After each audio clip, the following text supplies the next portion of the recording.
Programme vacances. Guérit TV Monde offre une immersion aux jeunes élèves et étudiants pendant ces vacances.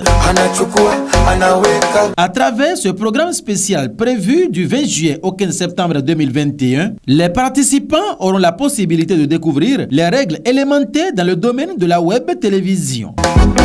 Pour tout autre renseignement, pianoter le 00229 91 19 10 10. Guérit TV Monde, le leader des Web TV.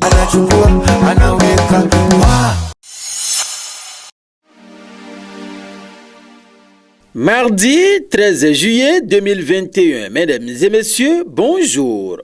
Rapport des USA sur la transparence budgétaire. Classement du Bénin, pas de péril en la demeure. Telle est la manchette du quotidien Matin Libre dans sa livraison de ce jour. Le département d'État américain a rendu public le 26 juin dernier le rapport 2021 sur la transparence budgétaire dans le monde. Le Bénin ne figure pas parmi les 16 pays africains qui ont satisfait aux exigences minimales de transparence budgétaire en 2020. Mais quand on lit les motifs pour lesquels le Bénin n'a pas été classé, il n'y a vraiment pas raison de s'inquiéter. Sur les 141 gouvernements évalués, 74 satisfaisaient aux exigences minimales de transparence fiscale. En Afrique, 16 pays ont satisfait aux exigences au nombre desquels 7 pays de la CEDEAO et 3 pays de l'UEMOA, à savoir le Burkina Faso, la Côte d'Ivoire et le Togo. Dans le monde, 67 gouvernements n'ont pas satisfait aux exigences minimales de transparence budgétaire. Sur ces 67, 17 gouvernements ont fait des progrès significatifs vers le respect des exigences minimales de transparence fiscale. C'est dans cette liste que se trouve le Bénin. La suite, c'est en page 2. En fausse manchette haut. Bénin, justice. Le procès de Joël Aïvo aura-t-il lieu? C'est une interrogation. Et en page 3, le quotidien Matin Libre laisse lire. L'avocat le plus en vue de Joël Aïvo a demandé dimanche soir la remise en liberté immédiate de son client dont le procès devrait pourtant s'ouvrir jeudi prochain.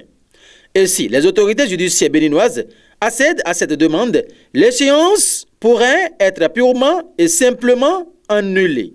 Éducation à présent. MAMP, organisation du CAF-CP et du CAIP. De nouvelles mesures suggérées. Inspecteurs, CP, syndicalistes et autres acteurs du sous-secteur y ont contribué. À partir de la session du 21 août, les choses se passeront autrement, a laissé entendre Salimane Karimou. Conduite en état d'ivresse à Cotonou et environ, où sont passés les alcotesses.